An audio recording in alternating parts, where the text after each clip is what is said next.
चोर ठगों को बच्चे इसलिए अच्छे लगते हैं, उनके गले की माला खींच लें, उनके कमर की करधनी खा लें। चक्कों को इसलिए बच्चे पसंद है कि उनको ले जाके बाजार में बेच डालेंगे, उनसे पैसा कमाएंगे। लेकिन किसे हृदय आदमी को बच्चे इसलिए पसंद है कि उनकी कंपनी में ऐसा लगता है जैसे फूलों के साथ आप रहते, उनके साथ आप भी बच्चे हो जाते हैं, इसलिए बच्चे बड़े प्यारे। तो अब ये तो आप पर निर्भर है। लेकिन बच्चा तो बदलता नहीं, चाहे वो चोर उचक्का हो और चाहे वो हृदय हो, सबके लिए वो सुगंध ही है। और जब तक वो सुगंध है वो लुट नहीं, जब तक उसको अपने अंदर से सुगंध लुटाने की उसमें शक्ति बनी हुई है, तब तक उसको कौन लूट सकता है। रुपये पैसों में लुटना ये कोई लूटना नहीं है, लेकिन अपनी सुगंध लुटाने की शक्ति जो खो देता है वो जरूर लुटता है। और उससे चालाकी की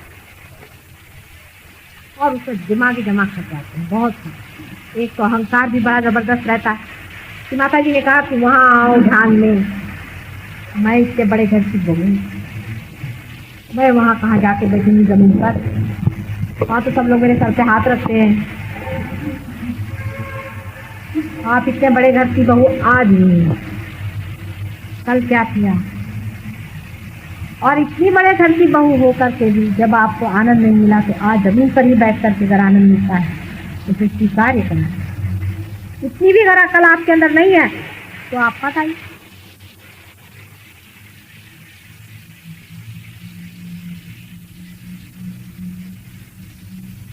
भोले आदमी में अहंकार नहीं है, उसको अहंकार होता ही नहीं। अहंकार की क्या मालूम है, उसको पता नहीं रहता अहंकार का। उसको बोले जमीन पे बैठ जाए ना, बैठ जाए, उसको बोले यहाँ बैठ जाए, बैठ जाए। उसका कभी भी अहंकार नहीं दिखता है। आप लोगों का अगर कहीं भी अहंकार दिखे तो समझना चाहिए रियलाइजेशन थोड़ा कच्चा है, दोनों कोई पकड़ा आ जाना यहाँ पर दिखाने के। माता जी कुछ चीज़ पकड़, छोटी सी चीज़ में लोगों का अहंकार दिख जाए। जैसे अभी वो ट्रेन में बैठते बैठे एक आदमी मेरे पास बैठे है, किधर बैठे, दूसरा उधर बैठा, उन्होंने हमको पास में नहीं बिठाया। आज सभी लोग करीबन पार हैं, एक आध दो लोगों का कुछ कुछ रुक गया। अब जब वाइब्रेशन रुक गए हैं, इसको चलाने का बहुत सा तरीका आप ही लोगों ने खोज निकाला। जैसे फोटो पे कैसा करना चाहिए, इस तरह से कहाँ पर क्या देना चाहिए, कैसे पहचानना चाहिए कौन सा चक्र बैठा हुआ है। जैसे कि आपके अगर हाथ में वाइब्रेशन नहीं आ रहे तो कोई ना कोई उंगली चक कीजिए आप, इससे आपको पता हो जाना चाहिए। जैसे ये बीच में जो है ये आपका नाभि चक्र, ये नाभि चक्र पे है। फिर ये जो चक्र है ये सिद्धि चक्र, फिर ये चक्र आज्ञा चक्र, और ये चक्र स्वाधिष्ठान चक्र, और ये आपका अनाह चक्र जो सबसे छोटी उंगली अनाह, क्योंकि नाजुक है ना, और सबसे भोला होता है। हृदय में जो वास करता है सबसे भोला है, श्री शंकर सबसे भोले, क्योंकि हृदय ही है। हृदय बिल्कुल भोला भाला है, मतलब उनको ये भी नहीं हो सकता। राक्षसों को तब तो उन्होंने वरदान दे के रखे हैं मुझे सताने के लिए, लेकिन है भोला आदमी को ये भी नहीं हो सकता कि मैं किसको वरदान दे रहा। अपनी बीवी को उठा करके दे दिया उन्होंने रावण को। ऐसे भोले शंकर जी हृदय में वास करते, उनको कौन ठग सकता। शंकर जी को कोई ठग ले तो हो, बीवी को ले गए लेकिन बच गई ना उनकी बीवी, तो ले जा सका। और वो जो भी बोलते हैं वरदान भी देते, उससे लूप खोल जरूर बच जाता है। तो उनके भोलेपन थे, वो तो बेचारे अपना पूरा देते हैं आशीर्वाद, लेकिन उसमें एक न एक कोई गड़बड़ ऐसी छूट जाती कि जिससे वो मर जाता आदमी। नरसिंह अवतार में आप जानते हैं कि उन्होंने वरदान दिया हुआ था, उसमें पकड़ आ गई, मारे। रावण को वरदान दिया, मारे। कंस को वरदान दिया था, मारे गए। नरकासुर, महिषासुर सब मारे गए, वरदान दिए हुए। उनके वरदान के लूप खोल दी, ये शंकर जी के भोलेपन का ही निशान। और उनका जो नटखटपना है विष्णु जी में, इसलिए इनका कॉम्बिनेशन अच्छा चलते रहता, शंकर जी और विष्णु जी का बड़ा बढ़िया कॉम्बिनेशन। और जब तक वो बैठे हो आपको चिंता की कोई बात नहीं, इसे निकाल दो, हटा दो। अब हृदय चक्र का किसी का पकड़ना है, ऐसे अगर किसी का तुम्हारा हृदय चक्र पकड़ा है तो मेरे वो तो मार देना। लेकिन आप में से किसी का अगर हृदय चक्र पकड़ा था, फौरन माता जी हमारा हटाओ, निकालो, अभी निकालना ही पड़ेगा। क्योंकि अपना जिसे हम दोष समझते हैं, जो हम हैं वही खत्म हो चुका है, वही रिश्ता टूट गया। ये जो हम हैं, जो हमारे चक्रों के दोष हैं, वो हमारे नहीं है, क्योंकि हम अविनाशी, वो शक्ति, वो इन चक्रों के दोष हैं। और इस चक्रों के दोष निकालने के लिए हमें क्या डरने की कौन सी बात है? हम तो अविनाशी, निष्कलंक, असंग में खड़े हुए हम अलग हैं और ये चक्र अलग है। तो चक्रों में खराबी आ गई, ठीक है, हम निकाल देंगे, हम नहीं निकालेंगे तो दूसरा हमारा हाथ निकाल देगा। अगर हमारे यहाँ सुई चुभी तो क्या यह इस हाथ को नहीं पता होगा, ये इसी हाथ से निकाल दे। ऐसा भोला आदमी आप ही लोग कितने भोले हैं जो आकर कहते हैं मेरा ये पकड़ गया, मेरा ये पकड़ गया, मेरा ऐसा हो गया, मेरा वैसा। ये भोले पर कोई अपना दोष बताता है किसी से? कोई कभी नहीं कहेगा कि मेरा दिमाग खराब हो गया। अभी परसों शरद ही उनका दिमाग पकड़ गया, तो आए पकड़ के हाथ मेरे पास, मेरे माँ मेरा तो सर पकड़ गया। और अभी भी सबसे बताते मेरा सर पकड़ गया, पकड़ जाता है, दिमाग बौखला जाता है कभी। लेकिन इसको आदमी दोष नहीं समझ, क्योंकि जो हम है वो अहम से हट, वो दो हो। ब्रह्म जो है वो अलग हट गया है और वो अलग हम देख रहे हैं कि हम वो नहीं है जिससे हम अपने को आइडेंटिफाई करते हैं, जिससे हम तादाद में पा रहे थे। लेकिन हम उससे तादाद में पड़ गए हैं जो कि अविनाशी, निष्कलंक है, उससे कलंक नहीं। वो सर्वशक्तिमान, निर्भयता में, ज्ञान पूर्ण, प्रेममय, सुंदर ख्याल। ऐसे अपने स्वरूप को देखने वाला आदमी काहे को चालाकी करने जाए? कभी नहीं करने वाला। आदमी जो तुच्चा होता है, छोटा होता है, डरपोक होता है, घबराता है, जिससे सारी दुनिया लौट रही, वही चालाकी। ऐसी छोटी छोटी चीज पर अगर आपका अहंकार टूटता है तो ये सोच लेना चाहिए कि हम रियलाइजेशन में अभी पूरे खड़े उतरे नहीं है। क्योंकि आपने मुझे देखा है, मुझे कुछ समझता नहीं, हालांकि मैं बहुतों का अहंकार दिखाती हूँ, क्योंकि मैं एकदम बेवकूफ़ इंसान हूँ। मुझे प्रोटोकॉल बिल्कुल नहीं आता, कुछ भी प्रोटोकॉल मुझे कतई नहीं आता है, जीवन भर नहीं आया और आप कभी आने नहीं आए कि इनको ऐसा करना चाहिए, इनसे ऐसी बात करनी चाहिए, इनको ये कहना चाहिए, कोई आए उसको एकदम बहुत ये करना चाहिए। मैं तो किसी को भी गले से भी लगा लेती हूँ, कभी किसी को झाड़ भी देती हूँ, किसी कुछ भी करती हूँ।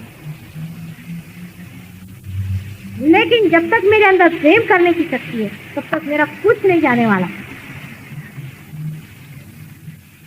क्योंकि प्रेम से बढ़ के और कोई प्रोटोकॉल ही नहीं सिखाने वाला। बढ़िया लोग कभी कभी आश्चर्य में रहते। अभी मैं वहाँ गई थी, मुझे वो पहचानते नहीं थे, उनके पिता रोने लगे, लड़की के 26 साल की लड़की मरे, तो उसको मैंने अपने जी से लगा दिया। वो भी आदमी है, बहुत चक्कर आ गई थी इस औरत में, क्या है एकदम से ऊपर वो रोने लग गए, यहाँ पर सड़क पे रोने लगे। तो वो सब कुछ जो कि सोचा साचा जाता है वो सब चालाकी।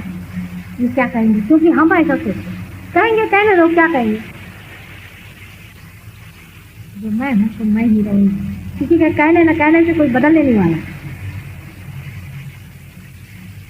किसी के बकने से कोई बदलता नहीं।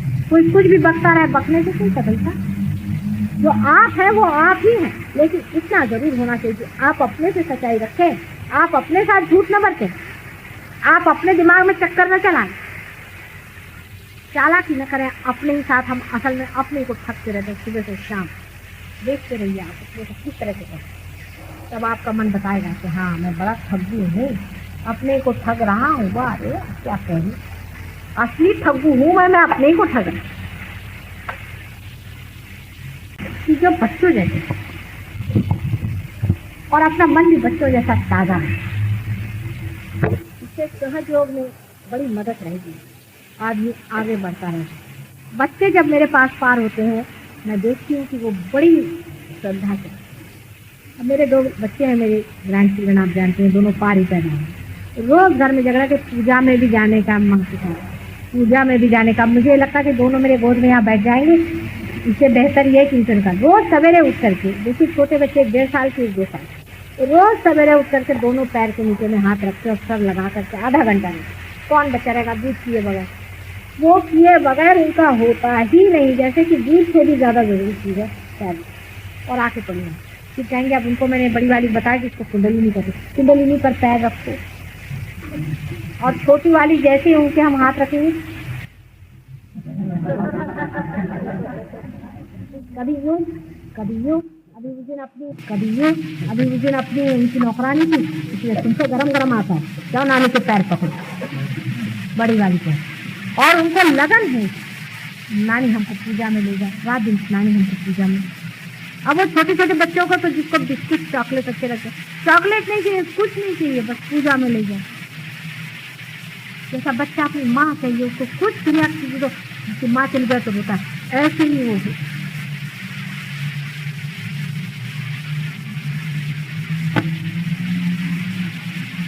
कहने से नहीं होगा।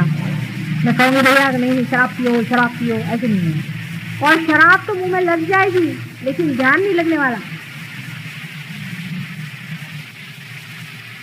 ध्यान मुंह में नहीं लगने वाला आसानी से, शराब लग जाएगी। ध्यान मुंह में जब लग जाएगा तब फिर मुझे कुछ कहना नहीं पड़ेगा। इसलिए आपकी इच्छा बहुत ज़रूरी है, आपकी इच्छा बहुत ज़्यादा मिली जाती, मानी जाती, इसका बड़ा मान है।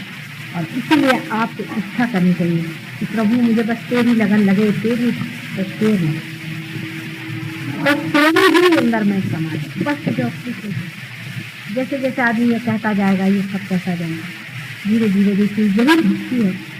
अब यही भक्ति है, उतरता जाएगा अपने ही अंदर, अपनी ही गहराई में, अपनी ही सुंदरता में चलता जाएगा। और इस सुंदरता का जो ऊपर से भाव, अंदर से जो उसका खुलना और उसका प्रकाश, तो दो सारे संसार के जितने भी विषय और उसकी जो आभा है उसको भूल जाए।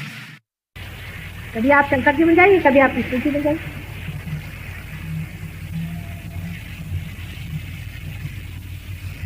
एक हल्की तबीयत है, एक बिल्कुल लाइट हार्टेड है, बहुत सीरियस बात नहीं है, सीरियस नहीं है, बिल्कुल लाइट। अपने मन को एकदम लाइट करें। छोटे बच्चे को हल्के दीजिए। अभी अगर एरोप्लेन आया उधर देखेंगे, जिधर आया उधर देखेंगे, उधर कोई गया उसको देखेंगे, हर एक चीज को। एरोप्लेन हमारे यहाँ आता है हजारों बार, जितने बार एरोप्लेन आएगा सब बच्चे बाहर दौड़ करके बाय बाय एरोप्लेन। उस तरह समुद्र का पानी आता है 2 बार, जितने बार समुद्र का पानी आएगा उस तरह सब बच्चे दौड़ के जाएंगे, उसको ग्रीस करेंगे, फिर लौट के कहीं भी कोई हलचल हो जाए दौड़।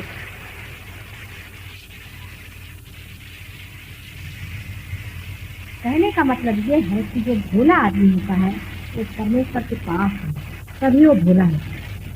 वो दिखने में ना इतना व्यवस्थित है, ना ही उसमें कोई विशेष बात आपको चमत्कार दिखाई दे, ना उसे बुद्धि चातुर हो, लेकिन वो साधु है। और ऐसा आदमी हमारे सहयोग के लिए बेस्ट है। जो भोला सीधा सादा सरल आदमी होता है। और अधिकतर मैंने ये भी देखा कि जो जीनियस लोग होते हैं, बड़े विद्वान, वो भी बड़े भोले। मैं मिली हूँ कुछ लोगों से, मुझे कभी कभी उससे भोलेपन पे ऐसा ये आता है, इतनी भोली जैसे बात करेंगे कि लगता है कि जैसे कोई छोटा बच्चा हो। इतने ज्ञानी पुरुष होकर भी इतने भोलेपन से बात करते, कभी कभी आश्चर्य था, क्योंकि वो जो ज्ञान उन्होंने पाया वो परमात्मा से पाया और उनके भोलेपन की वजह से ही उनके अंदर निकला। आप बात करें ना करें ये मेरा मतलब नहीं कि बकबक करें, लेकिन ये है कि अंदर से हंसी खेलती दुनिया है। एक छोटे बच्चे, अधिकतर बच्चों के कंपनी में रहे, बुढ़ों कंपनी में मत रहते हैं। मैंने हमारे यहाँ कोई 80 साल के भी लोग 18 साल के हो गए, तो ऐसे लोगों की कंपनी में रहा करें। जो खुद ही राजा बना खड़ा हुआ वो क्या किससे चाला सकते, उससे किसी से जिससे लेना ही नहीं है वो किससे चाला। आप अपने पर देखें कि जब भी आप कोई कार्य करते हैं, कभी कभी लोग कहते हैं माता जी हम आपके लिए ये तो चांद सितारे तोड़ना, भाई छोड़ो इतना बड़ा लंबा चौड़ा कार्य, लेकिन जब करने पे आता है तो देखते कि छोटी बात में फिसल जाए, छोटी सी बात में फिसल जाए। समझ रहे क्या कि रिलेटिवली सब चीज चलती है, एब्सोल्यूट में नहीं चलती, किसी न किसी चीज के साथ जुड़ के चलती। ये बन जाए मेरा लड़का ठीक हो जाए तो नहीं, बस गए आप काम, मेरा घर बार ठीक हो जाए तो, मेरे लड़की की शादी हो जाए तब मैं आऊँगा ध्यान में, गए आप काम से। मैं लड़की की शादी हो गई करी ना आपका ठीक है, हम फिर भी भाषा बोल रहे मैं शादी होगी ना आप आएंगे। तो कहते हैं ना 100 मन तेल हुई है ना राधा नची है, वो बात है। ऐसे संकल्प विकल्प वही मन करता है जो पूरी तरह रियलाइजेशन का भी मजा नहीं सकता। ये हो तो वो हो तो वो, इससे क्या मतलब? है तो है, इस वक्त है, जो है तो इसी वक्त है, और जो पाने का है इसी वक्त है, हर क्षण पाने का, हर मिनट पाने का। और जो सीधा भोला भाला आदमी है, हर क्षण उसके अंदर से तुरंत बहती रहती है, उसके भोले से। ऐसा आदमी सबको प्यारा लगता है। किसी को इसलिए प्यारा लगता है कि वो सोचते इसको हम बुद्धू बना रहे हैं, किसी को इसलिए प्यारा लगता है कि सोचते इसको हम एक्सप्लॉइट करने 2-4 रुपया निकाल दें, किसी को इसलिए भी प्यारा लगता है कि ऐसे आदमी की कंपनी बड़ी सुहावनी होती है, बड़ी मजेदार होती है, उसकी बातें बड़ी प्यारी होती हैं। सभी सहजियों से विनती है, हमारे इस चैनल को सब्सक्राइब करके सहज को फैलाने में हमारी मदद करें। जय श्री माता जी। अब बहुत लोग सवाल ये भी पूछते हैं, तो माँ हमारी गरीबी का क्या होगा? ठीक बात, गरीबी कहाँ से आती है? पहले ये बात सोचना चाहिए। स्वार्थ से आती है। लेकिन जब इंसान निस्वार्थी हो जाए और जब वो सामूहिकता में आ जाए, तो इस तरह का जो संगठित रूप होगा वो इस गरीबी को बिल्कुल हटा सकता है। अब आपसे क्या बताएं कि सहयोग में बीमारियां ठीक हो जाती हैं, 1 पैसा नहीं देना पड़ता। कैंसर से लेकर हर तरह की बीमारियां ठीक हुई। अब कल ही वहाँ आपने देखा होगा कि एक स्त्री थी, उसको दिखाई नहीं देता था। उसने आके मुझसे कहा कि माँ मैं आपके दर्शन के लिए इतने दूर से आई हूँ और मुझे दिखाई नहीं देता। तो मैंने बस उसके सामने एक कैंडल पकड़ा और थोड़ी देर में कहती मुझे सब दिखाई देने लगे। कुछ मैंने नहीं किया, उसकी कुंडलिनी जागृत हो गई और उसने यहाँ पे ऑप्टिक लोब में लाइट डाल दी और वो देखने लग गई। एक लड़की थी, गूंगी थी, बोल नहीं सकती थी, उसको ले आए मेरे पास। उसके कान में मैंने सिर्फ कृष्ण का मंत्र कहा और उस मंत्र से वो बोलने लगी। उसने उसी वक्त माँ करके मुझे पुकारा और फिर वो बोलने लगी। अब ये कोई चमत्कार नहीं है मेरे लिए, कोई भी चमत्कार आपके लिए चमत्कार हो गया, ये कोई चमत्कार की बात नहीं। देखिए, ये जो कुंडलिनी है ना, ये जब जागृत होती है तो ये जो 6 चक्रों में से गुजरती है और इन 6 चक्रों में से गुजरते वक्त ये आपके चक्रों को पूरी तरह से प्रकाशित कर देती है और उसके अंदर उसकी ऊर्जा, उसकी एनर्जी भर देती है। इन चक्रों की गड़बड़ी से ही आप बीमार रहते हैं, आपको तकलीफ है। और जब ये कुंडलिनी उठ गई तो फिर क्या कहने, फिर सभी चीज़ ठीक हो गई, सभी मामले ठीक हो जाते हैं। और इस तरह से हजारों लोग ठीक हो गए। और कोई अगर शैतानी करके आए तो नहीं ठीक होता, पता नहीं क्यों। कुंडलिनी बहुत जानती है, यह आपकी माँ है, हर एक की अलग अलग माँ है। और जैसे टेप रिकॉर्डिंग होता है उस तरह से आपके बारे में हर एक चीज़ वो जानती है। और अगर आपके अंदर नम्रता है तो कुंडलिनी चढ़ के सारे काम ठीक। कितने ही लोग सहयोग से ठीक हो गए, ये सच बात, ये झूठ बात नहीं। किंतु ठीक होने के लिए सहयोग में ना आई, पार होने के लिए आई, वो अच्छा है। पार होते ही आपकी बीमारियां भी ठीक हो जाए। अनेक तरह के रोग ठीक हो गए, बच्चे नहीं होते थे उनको बच्चे हो गए, बहुत से इस तरह की बीमारियां हैं कि जिनका कोई इलाज नहीं है, ऐसी बहुत सारी बीमारियां सहयोग से ठीक हो जाए। अब अपने यहाँ ये किसानों का देश है।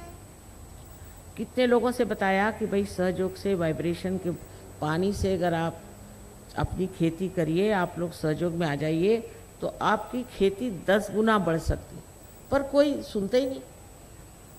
कौन से कृषि विद्यालय के लोगों ने भी इतना उस पर रिसर्च किया और खबर करी कि भाई ऐसा रिसर्च हुआ है, देखो। यहाँ तक कि ऑस्ट्रिया से एक बड़े मशहूर आए थे यहाँ पर मिस्टर हमीद, डॉक्टर हमीद, और वो यूएनओ में पहले एडवाइजर थे। उन्होंने भी एक्सपेरिमेंट्स करके सबको समझाया, पर पता नहीं क्या बात है, किसी की खोपड़ी में जाता नहीं, जैसे कि कोई उल्टी खोपड़ी बैठी हुई है। अरे भाई, इससे खेती करो, खेती करने से देखो आपको 10 खेत दिखाई दें और उसमें से एक हरा भरा खेत हो तो जान लीजिए यह किसी न किसी सहयोगी का। हर चीज़ में, पशुपालन में हमने देखा है, इन्होंने एक्सपेरिमेंट्स किए। और बताया कि एक गाय करीबन 10 किलो तक दूध दे सकती है। बड़ी हैरानी की बात, अपनी हिंदुस्तानी गाय। और ये जो बीज इस्तेमाल करते हैं वो भी ऐसे बीज नहीं कि जो कहीं से दुकान से खरीदे हैं या कुछ है, पर सर्वसाधारण बीज। उस बीज से इतना उपजता है, पर कोई सुनने को ही तैयार नहीं। इस भारतवर्ष में तो अब कोई न्यूज़पेपर वाले को बुलाओ तो वो उनकी दृष्टि ये कि आपके यहाँ कारपेट बिछा था, आपके यहाँ वो एक दीप जला था, अरे कुछ और उससे आगे है कि नहीं। एकदम कुछ देखते नहीं, कुछ सुनते नहीं, ना कुछ लिखते हैं, कुछ बेवकूफ़ी की बातें लिख देते हैं, उसमें कोई अर्थ नहीं। इतनी बड़ी चीज़ हम आपके सामने ले आए हैं, अरे भाई कुछ तो सुनो, नहीं सुनने को तैयार ही नहीं हो। पता नहीं इन लोगों का दिमाग कैसा है यहाँ। उल्टे आप रशिया में देखिए कि वहाँ की सेंट पीटर्सबर्ग की जो बड़ी पुरानी, सबसे पुरानी कहते हैं वो एकेडमी है, साइंस एंड आर्ट्स। उन्होंने हमें इतना बड़ा खिताब दिया कि मैं तो हैरान हो गई। मैंने कहा साहब मैं तो कोई ग्रेजुएशन भी नहीं किया रहे, मैंने साइंस ने आर्ट्स कुछ नहीं किया। तो उन्होंने ये कहा कि जितने डिस्कवरर होते हैं, जो खोज लगाते हैं, वो कभी यूनिवर्सिटी भी नहीं जाते।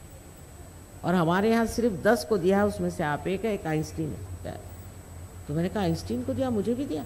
हाँ, आप तो आइंस्टीन से भी आपने बड़ी बारी खोज कर दी। और मैं इतनी शर्म के मारे मुझे समझ नहीं आया कि ऐसा कुछ मैंने काम तो नहीं किया।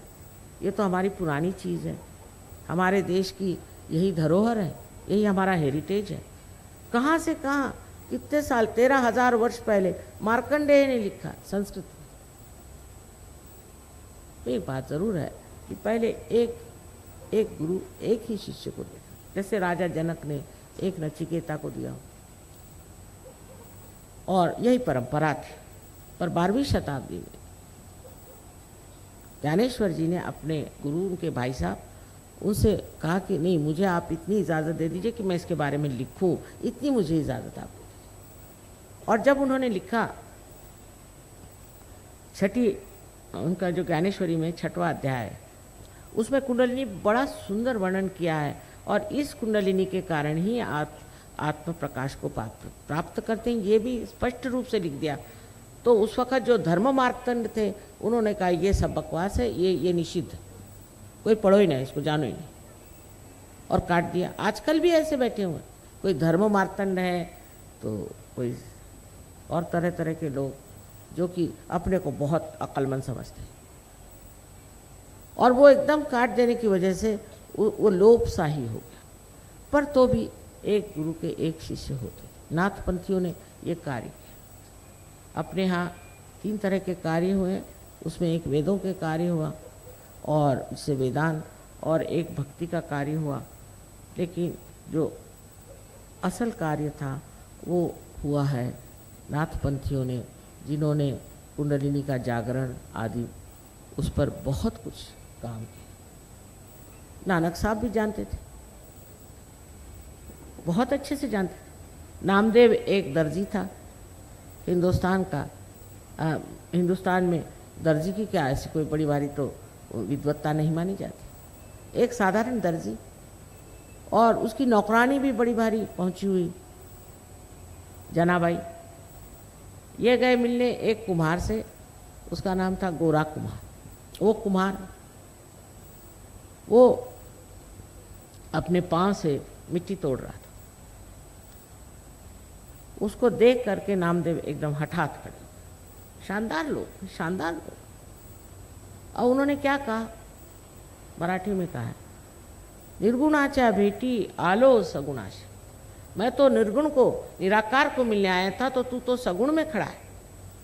ऐसी बात कौन कह सकता है? कौन ऐसी बड़ी बात दूसरे के लिए कह सकता है? हिंदुस्तानी अगर एक दूसरों को मिले तो गाली न दे तो ही शुभ समझिए। लेकिन एक संत दूसरे संत को देख के क्या कहता है? क्या कहता है कि तू तो साकार में निराकार खड़ा हुआ है। फिर वो गए पंजाब में नानक साहब ने पहचान लिया, तो बहुत बड़ी हस्ती थी। उन्होंने उनको कहा कि ठीक है, आप पंजाबी सीखिए और पंजाबी में लिखिए। और इतनी बड़ी किताब लिखी है उन्होंने पंजाबी में, और गुरु ग्रंथ साहब में भी उनके बहुत से ये है। अब ये पहचान, ये समझ, ये सिर्फ संतों को ही आ सकती। ये आँख और ये सूक्ष्म दृष्टि, ये सिर्फ संतों को आ सकती। सहज के बाद इतना परिवर्तन इंसान में हो जाता है। लेकिन मैं बहुत सी बातें इसलिए नहीं कहूँगी, आधे लोग उठ के चले जाएंगे। माने कि शराब छूट जाती बिल्कुल पूरी तरह से। सबों ने कहा कि शराब मत पी। मोहम्मद साहब के ज़माने में उन्होंने कहा शराब मत पियो, लेकिन सिगरेट तब नहीं थी। तो नानक साहब आए उनकी जगह, उन्होंने कहा भाई सिगरेट भी मत पियो। लेकिन ये सब कहना मात्र कहना है, नहीं तो आप जाइए लंदन में तो दिखाएंगे आपको कि उनका कितना बड़ा पब है। घर के अंदर पब खोले हुए। ऐसे तो अंग्रेज़ भी नहीं करते, वो भी कहीं अलमारियों में रखते हैं, पर ये तो सामने ही जाइए तो पब पब। ये जो चीज़ आ गई है कि जो उन्होंने कहा, जो उन्होंने बताया, उसका परिपालन करना बहुत मुश्किल हो गया लोगों को। कोई करते हैं, कोई छिपके करते हैं, कोई आधा करते हैं, कोई ज़्यादा करते हैं, क्योंकि उनके अंदर वो शक्ति नहीं, समर्थ नहीं। पर सहयोग में आप समर्थ हो जाते हैं। ऐसे समझ लीजिए कि अगर मेरे हाथ में एक सांप है और मैं बहुत ज़िद्दी औरत हूँ, और आप कहें कि आप बहुत ज़िद्दी हैं, तो मैं तो कभी न मानूं। और फिर कितनी भी चापलूसी करके आप कहें कि साहब ये सांप हाथ में है, आप इसे छोड़ दीजिए, मैं कहूँगी नहीं, ये तो रस्सी, अंधेरे में बैठी हूँ ना, तो ये रस्सी है, उसी पे जिद कर रही हूँ, ये तो रस्सी है, ये तो रस्सी है। अंत में जब सांप काटेगा तभी पता चलेगा ये सांप था। लेकिन जब ज़रा सा प्रकाश आ जाए तो फट से छोड़ देंगे, फट से चीज़ छूट जाती। इसी तरह से जो हमारे अंदर हमें नाश करने वाली जो चीज़ें बैठ गई, वो पूरी तरह से छूट जाती। मनुष्य एकदम स्वच्छ। हाँ, एक बात और बताएं कि अपने शहनाई के जो बड़े मशहूर शहनाई नवाज़ हैं, आप तो जानते हो, बिस्मिल्लाह खान साहब, वो एक बार आए थे हमारे यहाँ प्रोग्राम में। तो देखने लगे सब सहयोगी बैठे हुए हैं, तो कहले माँ इनको तो आपने खालिस कर दिया, ये तो खालिस हो गए। हाँ, मैंने कहा देखो खालिस हो। तो मैंने कहा ये क्या खालिस्तान बना रहे, मुझसे पूछते। मैंने कहा आप जाके उनसे पूछो, मुझसे क्या पूछ रहे हो, किसका खालिस्तान बना रहे हो। खालिस का मतलब है निर्मल, शुद्ध। जब आप शुद्ध हो गए, ये बात उन्होंने कही थी कि तुम शुद्ध हो जाओ। और सिखों पे तो बड़ी ही मेहनत की है। ऐसे ही मुसलमानों की बात, मुसलमानों से कहा गया था कि कियामा नाम की एक बहुत बड़ी क्रांति की व्यवस्था की गई। जब कियामा आएगा तब आपके हाथ बोलेंगे और आपके खिलाफ शहादत देंगे, साफ कहा गया। वो कहाँ गया? ईसा ने कहा है, बहुत कमाल की बात है, दाउ शैल्ट नॉट हैव अडल्ट्रस आइज। बताइए कितनी बड़ी बात। और मुझे दिखा दीजिए इन लोगों में से किसकी आंख साफ और शुद्ध और निर्मल है, मिलेंगे नहीं। वजह ये, उसमें किसी को दोष देने की बात, वजह ये है कि वो शक्ति अंदर नहीं है। जब वो शक्ति अंदर आ जाती तो आदमी निर्भय होकर के, निर्भय या निर्गुण गाता है। चारों तरफ से इस देश में आप देखिए तो न जाने कितनों ने इतना महत्वपूर्ण कार्य किया है।